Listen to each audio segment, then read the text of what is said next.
Rahul Srivastava, I'll bring you into this conversation. You know, the fact is, it's writ clear on Mr. Gehlot's face that he really doesn't want the job. You know, you can see it on his face. He's accepted it very reluctantly.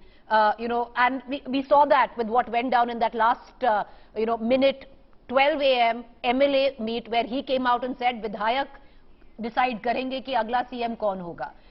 You know, the charge, Rahul, which the BJP is making of a remote control president is not really so far from the truth. If you look at the Congress's history, you know Sitaram Kesari's history better than anybody else.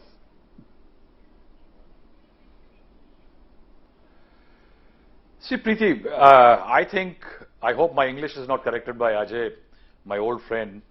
But the fact is that both the parties don't realize that there is a crisis as far as the selection of a party head is concerned.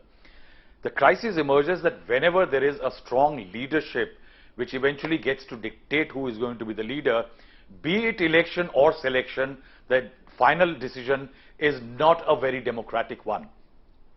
Because I will say that though the RSS may be deciding, though the BJP may be deciding, in the BJP, an ordinary worker since 1980s can aspire to be a president of the BJP. A Nitin Gadkari, who used to paste posters on the walls of Mumbai at one time became the president of the party. Has a congressman ever aspired in the last 3 or 4 decades to be Congress president like Nitin Gadkari had at one time, perhaps? Or a Kushabau Thakre making to the party top, Jana Krishnamurthy, Venkaiah Naidu. These are all people who started from the grassroots of the party and they rose in an evolutionary manner as far as the top of the party is concerned. So the Congress may have had elections, but I know what the elections were like. The man who was Sitaram Kesari, I have seen how he was pushed out of the chair. Or Rahul, the fact is that Jitendra Prasad last time around contested an election. Yes, you know, his quote to our own, to our own magazine at that point of time. He contested an election last time around. Yes, and that's why I say that even that election is because the Congress party's top first family controls. It has the pelf. The Congress party depends on it. Even today, the Congress party is depending on them for a reform by putting somebody who's a non-family member. So eventually the entire exercise has a stamp of the family. When Mr. Gehlot met Sonia Gandhi on Wednesday, what was the agenda? To ensure that he should contest the president's election and not insist that if he is getting the Kohinoor, he should not fight for an ordinary piece of jewelry called Rajasthan. What was the first family doing? The Congress first family was trying to clear the deck for the election of Mr. Gehlot as the next party president.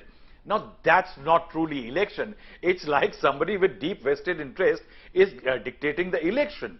Yes, Ashok Gehlot is a brilliant politician, as good as they come. In the last 40 years, Gehlot has been part of each state, 29 of them, in one way or the other. The man who was the election agent for Rajiv Gandhi when he contested Amethi for the first time. Indira Gandhi's first rally in Jodhpur after emergency, Ashok Gehlot was the organizer. He is a leader who can actually take the Congress forward. But when we come to this criteria element, Preeti, we confuse ourselves. I think the BJP's election process, selection process has suffered, I think, under strong leadership of Narendra Modi and Amit Shah, because now the decision will not be made maybe even by the RSS, but perhaps by the two. For example, if you see Nitin Gadkari edged out of the parliamentary board. What was that? I don't think it was the RSS.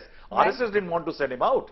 It was the duo which decided. I think it's the caliber of the leadership. Once you have strong leaders at the top, election and selection is all according to their own.